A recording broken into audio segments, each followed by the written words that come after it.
And again, I want to welcome everybody for attending. I've got a message for you today that I think is going to be important. I want to show you how to make money doing estate planning without having to spend money to generate a lead. And it's a pretty important thing to know. It's also a skill that has to be developed. And those of you who are wanting to build downlines, your downline is going to want to know how to do it. So it's important that you learn what I'm about to say. Again, I want to talk to you about advocacy. And this is when you do such a good job with your client and you do such a good job with your presentation that they want to share you with people they know. And I hope that makes sense, because that's what advocacy is all about, is connecting the dots. And I don't mind telling you, I got an advocacy recommendation from somebody the other day, and I'll be honest with you, I think I made what I used to make in a year. I think I made it in a month. And it's because they liked what I did, and they understood that I made their decision process simple, because I used the family tree asset positioning go-to first interview. And I hope that makes sense. So, what I just want to ask you, because I'm dealing with so many different people across the country with so many different skill levels that and I've talked to you before about mindset. So I just want to ask you a question. If you could learn how to create advocacy in your sales process, would you benefit from that paradigm shift? Because, a lot of salespeople, and gosh, I've been a salesperson for 40 years and I've been beat up every way I could ever be beat up. And Cynthia, we'll answer your questions here in a minute. When I made the switch, when I realized that I had value and that I was good and that I had practiced my sales presentation in front of people so many times that they could never tell if I made a mistake or not, that when I finally adjusted to the fact that hey, I'm good at this, and as soon as you agree that you're good at this too, as soon as you're ready,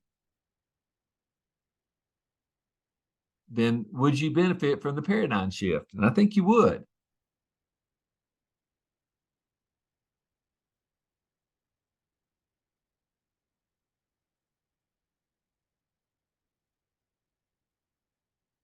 So I just need to ask you a question. Let this soak in. This is a serious question.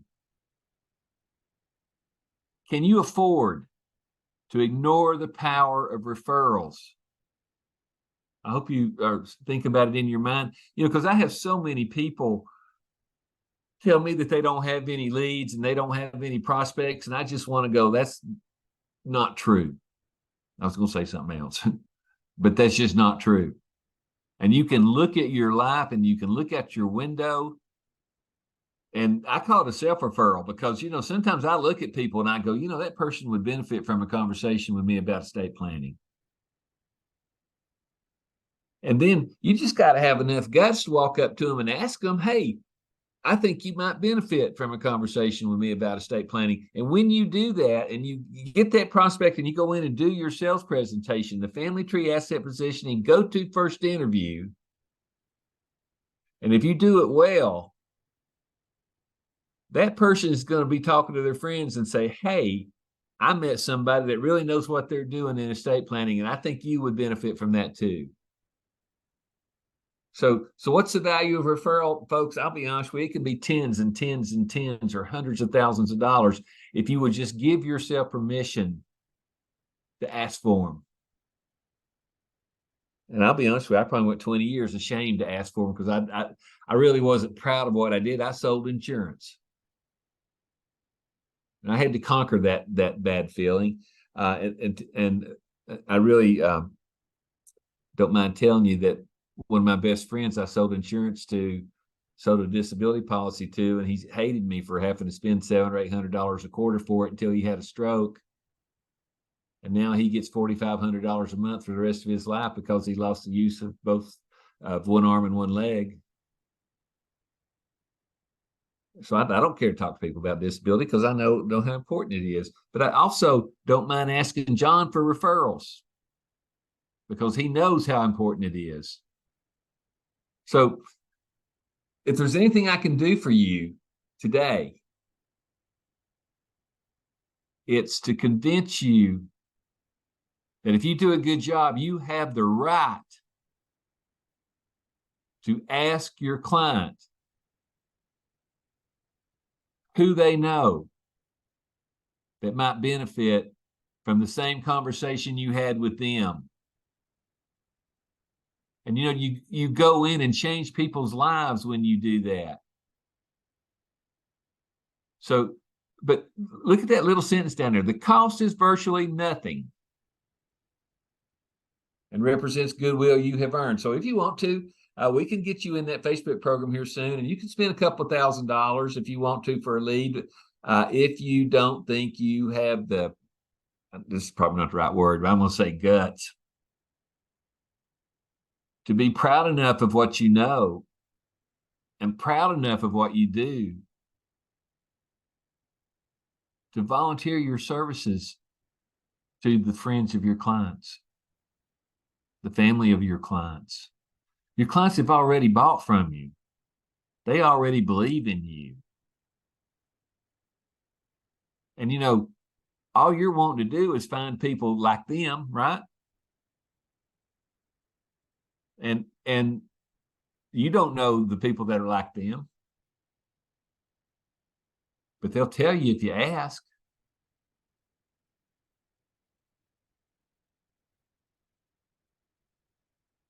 But anyway, let me go on down here to this next screen if I can get down there to it.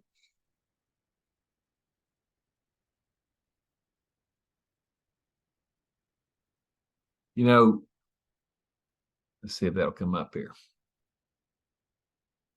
Look at that. See that tree standing out there by itself? It's in the winter, strong as it can be, no leaves, it's snowing. But if you have done the family tree asset positioning process correctly,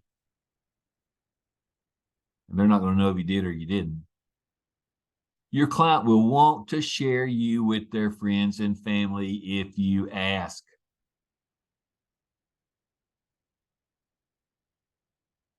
But not if you don't ask, because they don't know. They don't know that you want more clients. They don't know that you're accepting new business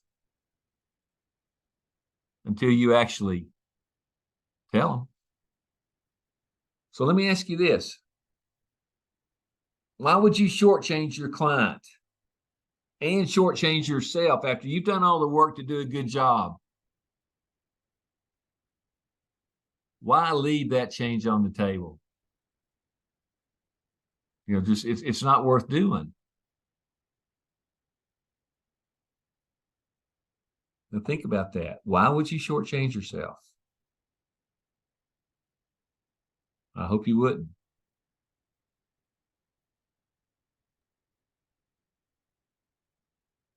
So many of us do. So, and this is a serious question, but if you knew your client benefited from the conversation that you had with them about their current estate plan, why would people they know not also benefit?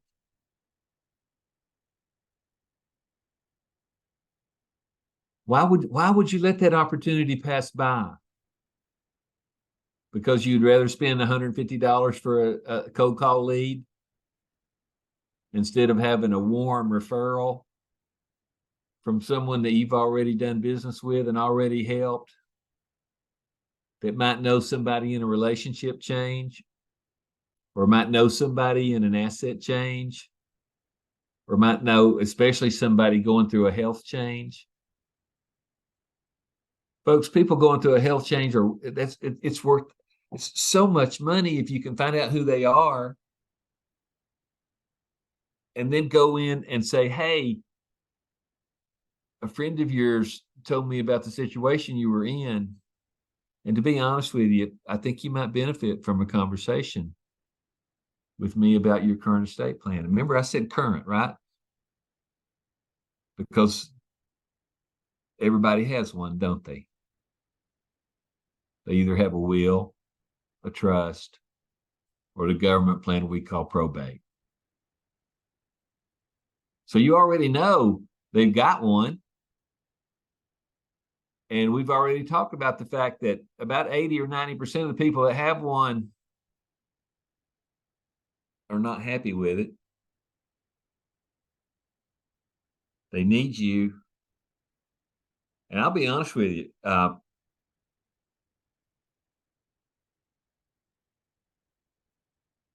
some of you are in a rut. Some of you are very successful. Some of you don't have the money to buy leads. And when you do, you're not happy with them. But if you can think about the last person that you helped, and you go in and you ask them, hey, I'm looking for people like you. I'm taking new business, and I think that they would benefit from a conversation with me about estate planning. It brings your business into the stage of prominence you always wanted. You know, the past 2 days, I don't care to tell you, my phone rings off the hook without me generating marketing expenses, because people tell other people how I help them. And all you have to do is remind them that you'd like to have a referral from them. And all of a sudden, the cost of business goes down, not up. That's a pretty serious thought, isn't it?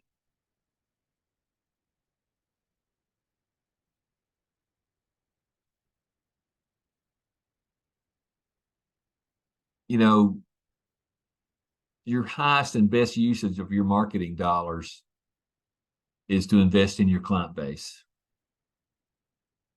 I don't know if y'all remember that, but the other day I sent out a Take Massive Action email. And some of you I've already talked to them about. If you send your clients a note and put a crisp $1 bill in there and tell them that you're updating your records and you need them to email you their most recent phone number, their best email address, and their current address, and here's $1 for your time, they'll laugh at you, but they'll respond. And you know, the biggest problem salespeople in the financial services business have is engaging people in the initial conversation, because you're afraid you're going to get rejected, or you don't know how to do it. And I'll be honest with you, if there's somebody I know I can help in the estate planning world, I'll send them a note. And I will engage them in a conversation without their permission. And if I'm nice to them and good at it, they'll engage back. And they'll want to know what it is they don't know about their current estate plan. How much did I spend doing that? Time, a little bit of time. And you know what? I'm not perfect. Sometimes I get so busy I don't provide good service, and that's my fault. I'm just like you. I'm just human. But I will tell you that world-class service leads to world-class referrals.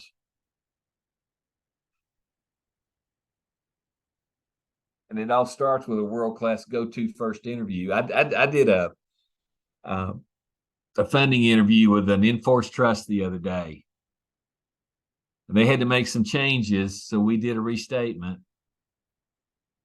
And I told them I'd come out to their house. I wanted to go to their house because if they come to my office, I provide the witnesses, and it's the same 2 witnesses every time. But if I go to their home and ask them to provide witnesses, I get to meet 2 people that might benefit from a conversation with me. And if those witnesses are there and they see me in action, I can look at them and say, have you guys got a trust? You might benefit from a conversation with me. Or if I don't say it to them right then, I might send them a note. Hey, it was nice meeting you. Because on my witnesses, I have to get their driver's license and take a picture of it on my phone. Now I've got them captured in my phone. I've got their name, their birthday, their address, and they remembered that I'm that guy that was doing a good job for their friends. Some of you forget that if you're good, people notice it. And some of you forget and become product salesmen too quick and come across as pushy salespeople. If you just talk to them about their estate plan, you're not a pushy salesperson, because all you want to do is maybe help them find out what they might not know. And they want to know what they might not know.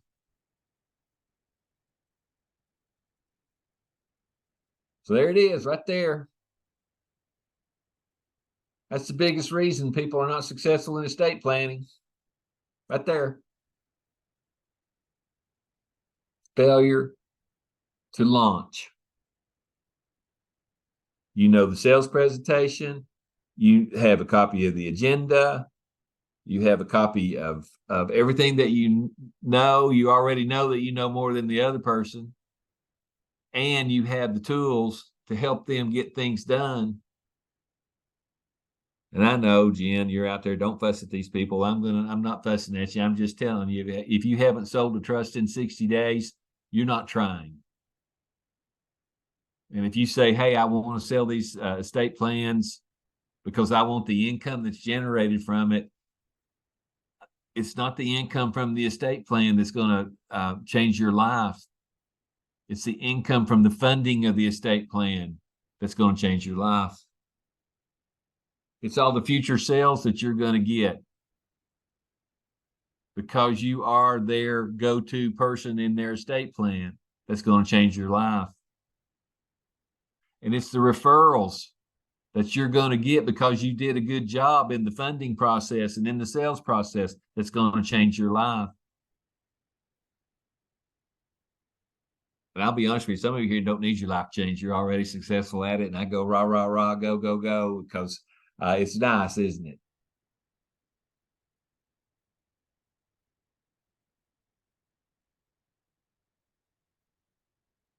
This is the answer right here. If you take the correct steps in the proper order, and if you implement correctly, you'll succeed. I wish someone had taught me that 20 years ago, because I used to get up every day unemployed and have to go out and find somebody to sell something to. Is that you? Do you wake up every morning unemployed because you don't have an appointment? I'll be honest with you. I use my system so well, and I want you to learn it so much. I have to schedule time off. I have scheduled time to rest. And sometimes that's the reason I don't provide as good a service as I should, is because I try to book too much. But if you build your momentum, your life will change.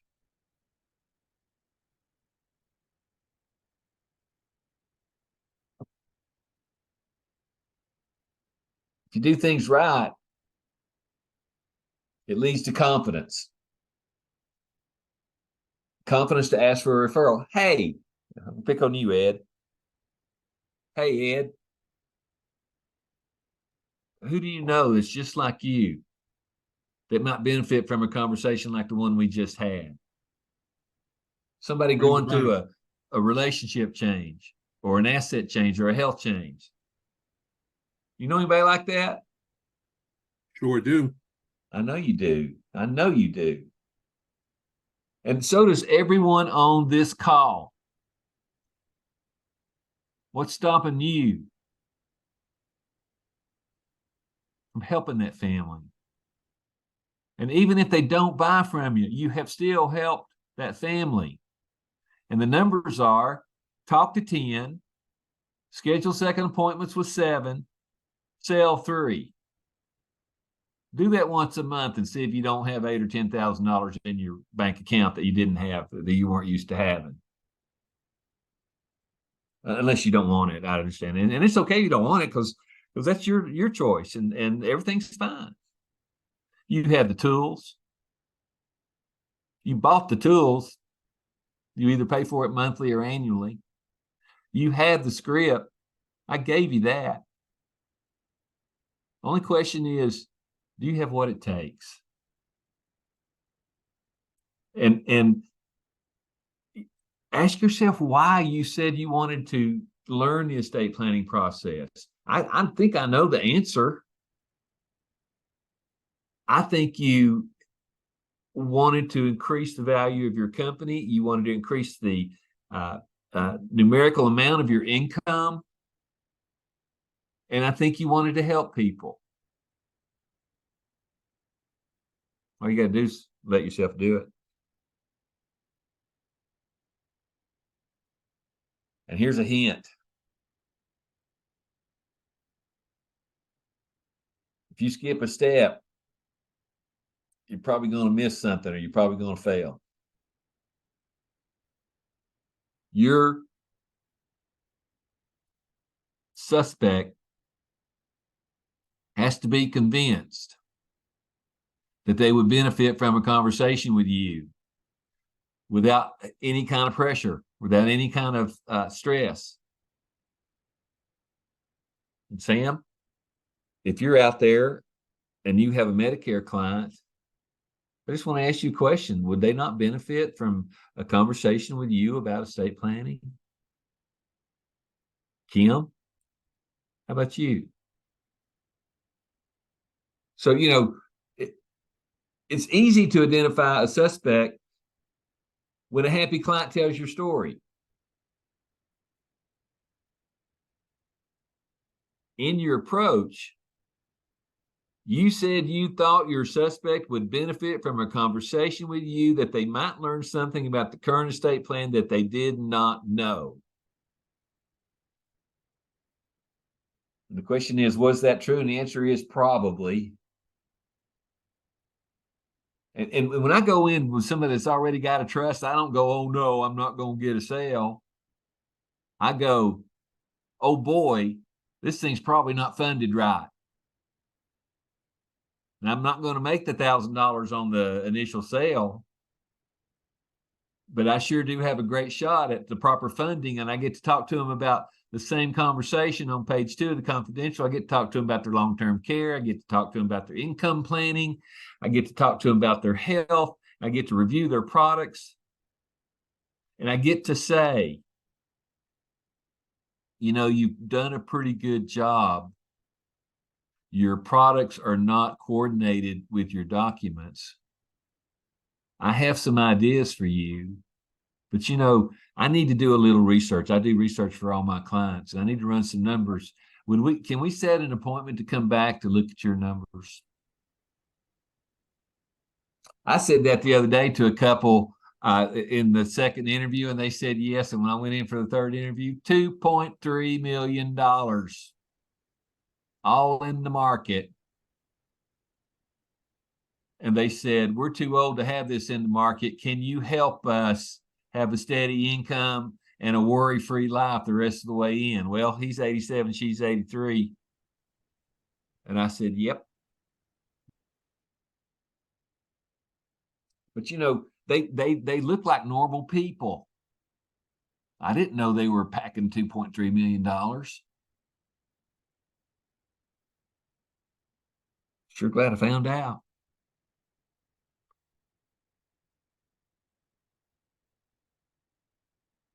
So the first step,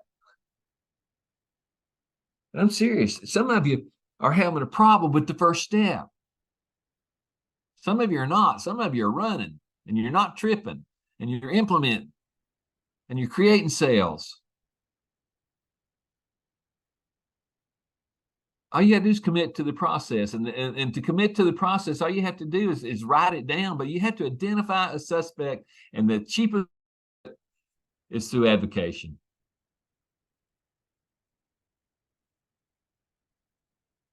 And that counts for you people who want to build downlines. Because if you talk to another agent and you tell them your story, they're gonna say, "Can I do that too?"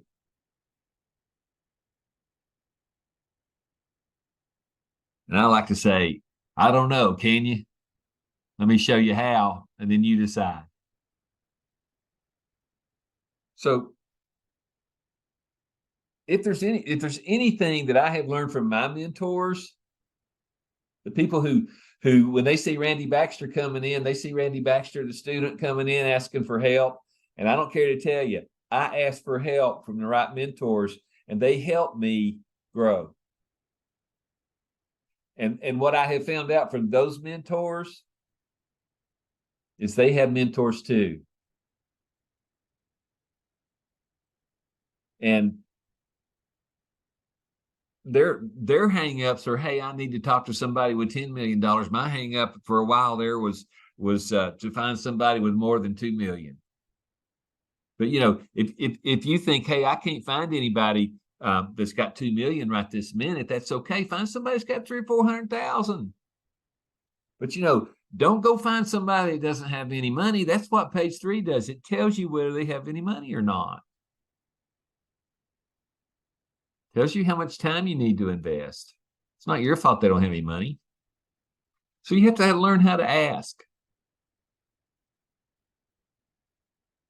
So I'm going to show you today the 5 areas in which you have the opportunity to ask for advocacy or referrals. These are the opportunities that you have. And you have to be able to see them. You have to be able to smell.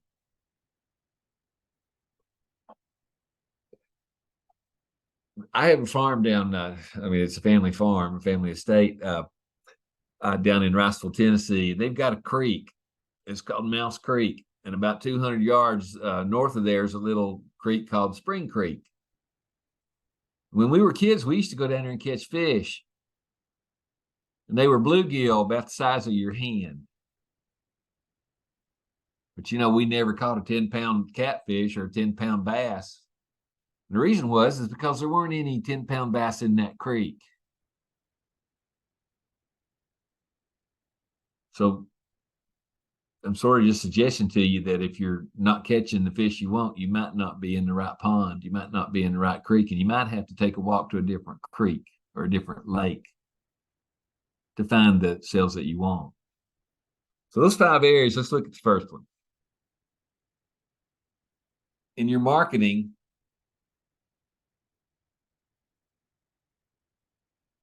everybody knows someone in a relationship change, asset change, or a health change. What does marketing mean?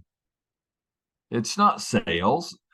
Even on your own webpage, you've got sales and you've got marketing. Well, in your marketing, you're looking to let people know what you do and find out if they're interested enough for you to get into a sales presentation. So you have to, and maybe next time, one of these days, we'll do a presentation on the triangle. At the bottom of the triangle is people are unaware. And you do your marketing efforts to take a person who's unaware and make them aware.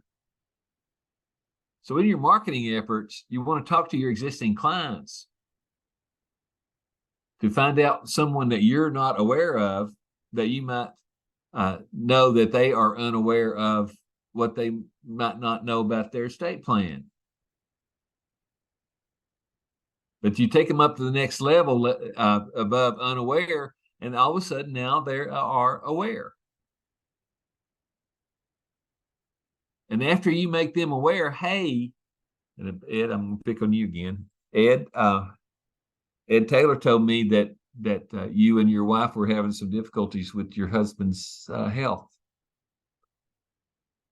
And I don't know if you need my services or not, but you might benefit from a conversation with me about your estate plan. Because you want to learn as much as you can about your suspect before you approach them. If you do a cold call, you don't know anything about them, and they might slam the door in your face. But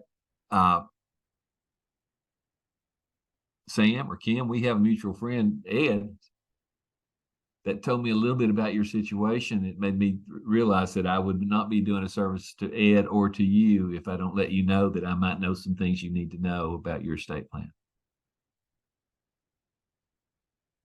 So you take somebody who's unaware and you make them aware, and a person who's aware will automatically start searching for information. And you're there to provide that information. You're not there to sell them anything. You're there just to make them aware of the information that they don't have. Now, once you provide that information that they did not have, the next level up is it's time to eliminate choices or to make choices. That's where you become a salesman. Not until you have got that mindset in that client to that point that they're starting to collect information, and now they need to start making decisions. That's where the salesperson belongs. Not down there trying to make unaware people making them aware. That's marketing. So I'll help you with that. I can help you by spending your money, or I can help you by not spending your money. And I'm trying to warn you that not spending your money and doing this right is the best way to go, because it's the most profitable.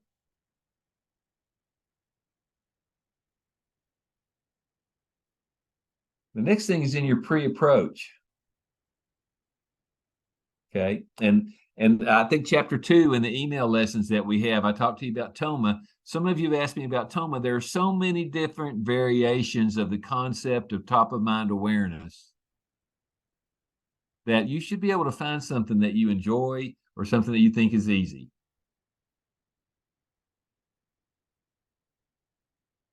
So remember, TOMA means top of mind awareness.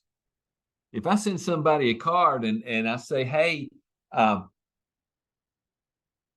just say, hey, Brad, or hey, Joe or David, our friend Ed, our mutual friend Ed, told me something about you that I thought maybe you just might need to know, and I'm going to call you and talk to you about it if that's okay. You can say anything you want to. You don't have to ask for permission to do a pre-approach. Now, they can say, thank you, no. And that's being polite. But what if they say, I'm glad you contacted me. I do have a problem I'd like to talk to somebody about. And Joe, Hawaii about burned down out there. There's a lot of people out there that wish they had proper estate plans. They wish someone had talked to them. And I know you can't get to everybody. You're not even on the same island. But a good pre-approach takes an unaware person and makes them aware. That's not a sale. That's marketing. And then you can do it through the sales presentation. If you let your client know that many of your customers are just like them, that's true in my case. I don't know if it's true in your case or not, but most of my customers have similarities.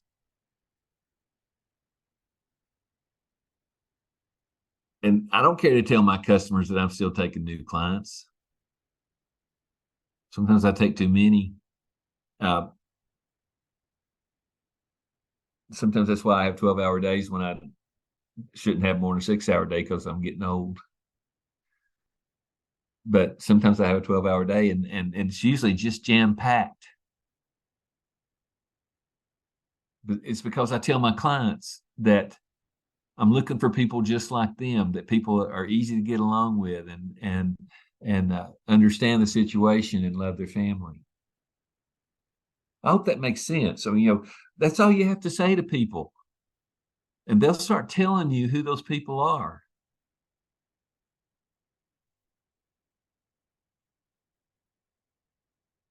And how about when you're closing? Now, I close several different ways. I close when I make a suspect a prospect. I close when I make a prospect a client. I close when I deliver the estate plan.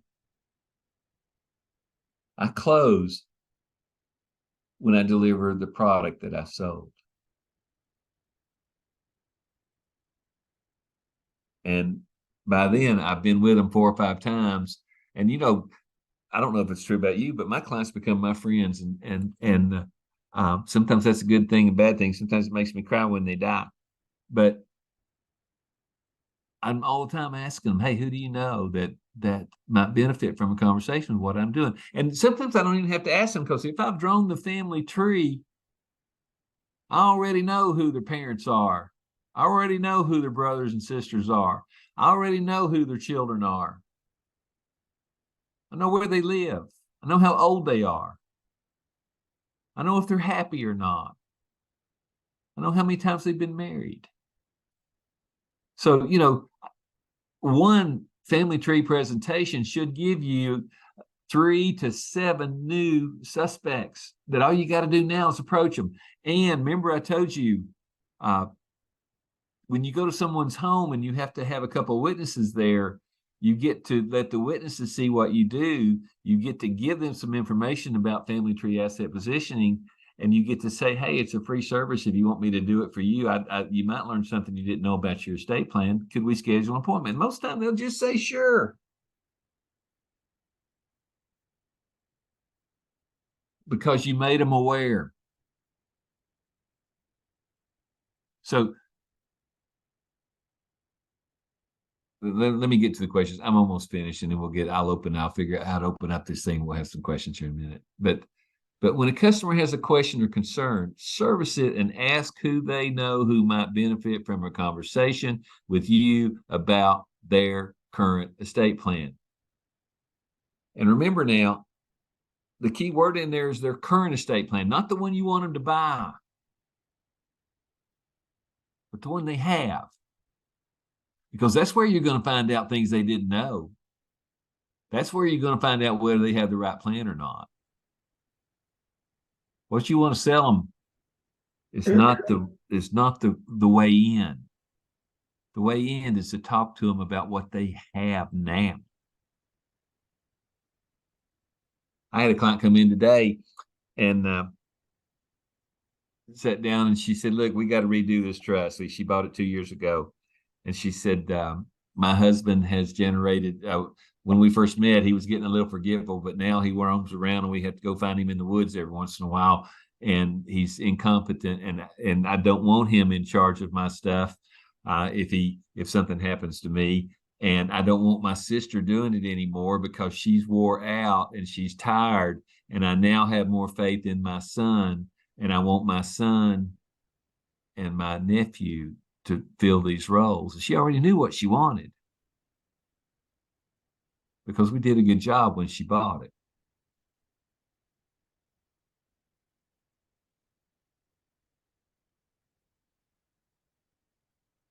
You know what I hear when people tell me they don't have any suspects? It's pretty sad for me, because it's not sad for you, but what I hear is when you say you don't have anybody to talk to, what I really hear is all you need to do is develop some confidence. So get in the right mindset. And I'm going to be honest with you. If you cannot do this, you are in the wrong business, because this is a business where you help people. And you got to feel good about it.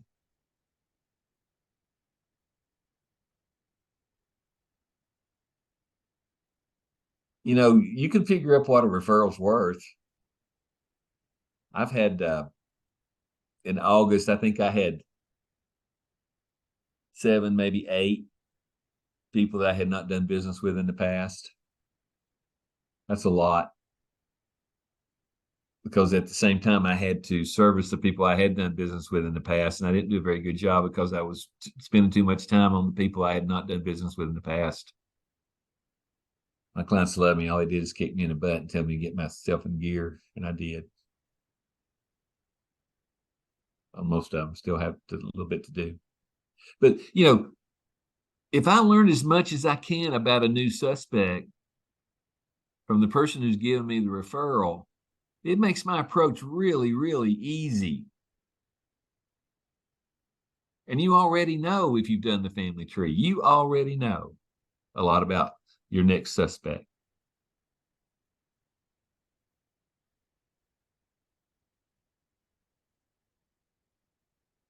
And some of you have heard me say this before, all your suspects and prospects were going to have a need. What you have to do is you have to be good enough to take the information from them and properly diagnose where they're at risk so that you can provide the right prescription. So if you use the cycle of success and the adjustable 90-day plan, and what I mean there is the 90-day plan I'm working on right now is September, October, November. At the end of September, I'm going to throw September away. I'm going to look at September and say, well, did I live up to it or not? But it's no good anymore. Now my 90-day plan has to be October, November, December. So coming into September, I'm planning my time off for the holidays. I'm planning what kind of income I need. This year I have to plan out, make sure I have enough cash to pay my taxes. And that's a horrible place to be, except it's also a very good place to be. But you have to look at your plan and see what's going on.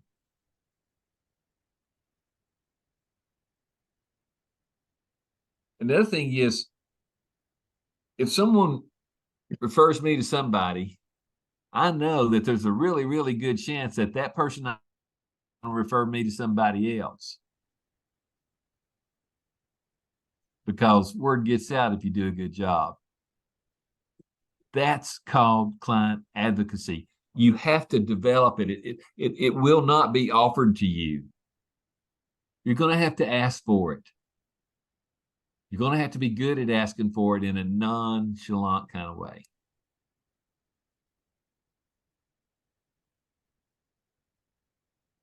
Ask and you'll receive. Do it right to increase the volume of your sales and to build momentum. A good friend of mine one time looked at me and said, when you ask for something, you either get it or you don't. Well, in most cases, if you ask correctly in this business, you'll get it. So how? You want personal introductions. You might even write a referral letter and have the client sign it so that you mail it for them. And all it has to say is, recently I did some business with Sally and she recommended that I send this invitation to you. Recently I did some business with Sally and she told me about the health problems that her good friends were having, and those good friends were you. And I think you might benefit from a conversation with me about your current estate plan. You can prepare the letter of introduction if you want to. All they have to do is sign it. And this is what I'm trying to get across to everybody. It's the system and the process, not the product they buy. This is how you know your value. If you have a system that generates or over-generates suspects, and if you take that suspect through the proper process and make the proper diagnosis so that you can make the proper prescription, your clients are going to understand your value. I hope that makes sense. Because what you believe you can achieve, and all you have to do is have an outline to follow and own it. I call my outline my Outlook calendar. And and I'm booked solid until Thursday evening. And I worked until 6 o'clock last night, a bit longer than I wanted to. I'm going to try to be finished today after this presentation, but I got a full day tomorrow and a full day Thursday. And that's, I was telling Linda, I'm going to have my 40 hours in Wednesday afternoon. And if I could escape Friday, I'm going to.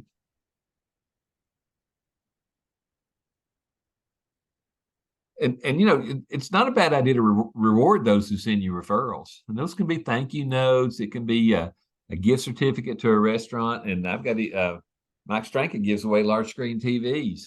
Maybe that's a little absurd, but he doesn't mind giving one away if someone introduces him to someone. If he makes $100,000 on a case, he buys them a large screen TV and has it delivered to their house with a thank you note. So here's what I want you to think about.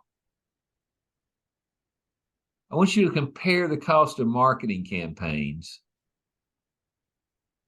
Compare it to gifts to those who send you referrals and see which one you make the most money on.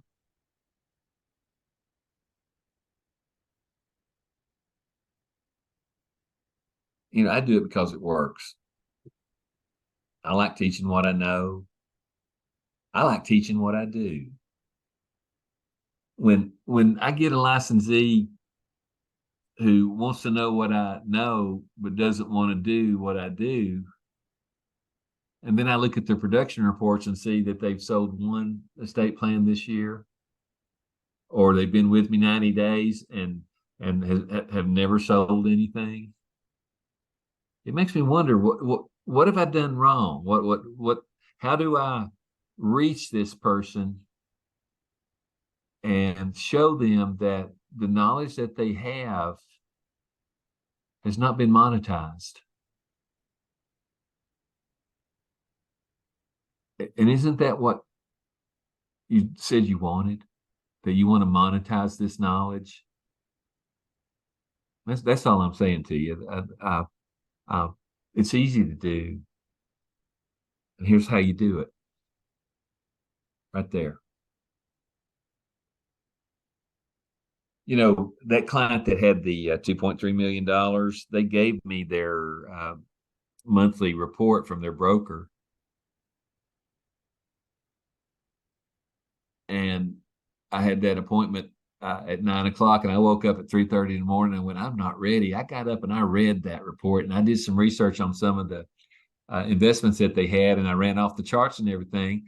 And when I went into the client, I showed them some of those charts, and I said, is this the kind of risk you want in your life right now? And they said, no, we weren't even aware of that. So I prepared. And I believe that if you prepare correctly, your sales are going to go up. And if you implement the strategy that I'm trying to talk to you about, if you'll just implement it one step at a time and be prepared, then you'll make all the money you want to make.